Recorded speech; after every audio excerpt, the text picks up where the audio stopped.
കർത്താവിന്റെ കരം തന്നെ നിന്നെ വ്യക്തിപരമായി രൂപപ്പെടുത്തും. നിന്നെ വേറെ ആർക്കെങ്കിലും വിട്ടുകൊടുക്കുകയല്ല. ദൈവം തന്നെ നിന്റെ മെന്ററായിട്ട്, ദൈവം തന്നെ നിന്റെ ഇൻസ്ട്രക്ടറായിട്ട്, ദൈവം തന്നെ നിന്റെ ടീച്ചറായിട്ട് നിന്റെ കൂടെ ഉണ്ടാകും.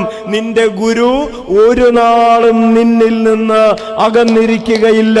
നിന്റെ നയനങ്ങൾ അവിടത്തെ ദർശിക്കും. നീ ഇടത്തോട്ടോ വലത്തോട്ടോ തിരിയുമ്പോൾ പിറകിൽ നിന്നൊരു സ്വരം ശ്രവിക്കും, കുഞ്ഞേ ഇതാണ് വഴി, ഇതിലേ പോവുക.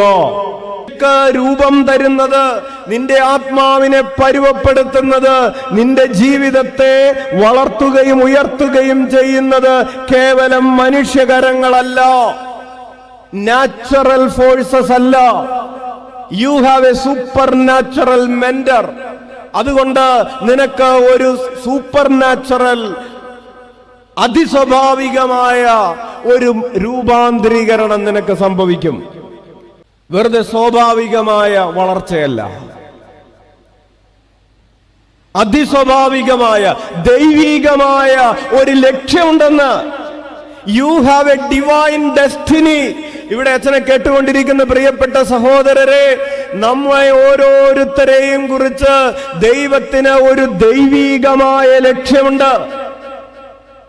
നമ്മൾ യാത്ര ചെയ്തുകൊണ്ടിരിക്കുന്നത് ആ ഡിവൈൻ ഡെസ്റ്റിനിയിലേക്കാണ്, ദൈവികമായ ലക്ഷ്യത്തിലേക്കാണ്. കേവലം ഈ ഭൂമിയിൽ മാത്രം അടിഞ്ഞു തീരാനുള്ള ഒരു ജീവിതയാത്രയല്ലെന്ന്. ഇതിനപ്പുറം U have a divine destiny. നിനക്ക് ദൈവികമായ ഒരു ലക്ഷ്യമുണ്ട്. എന്താണ് നിന്റെ ഡിവൈൻ ഡെസ്റ്റിനി? ഇവിടെ ഇവിടുത്തെ കാര്യം തന്നെ പറഞ്ഞാൽ മതി.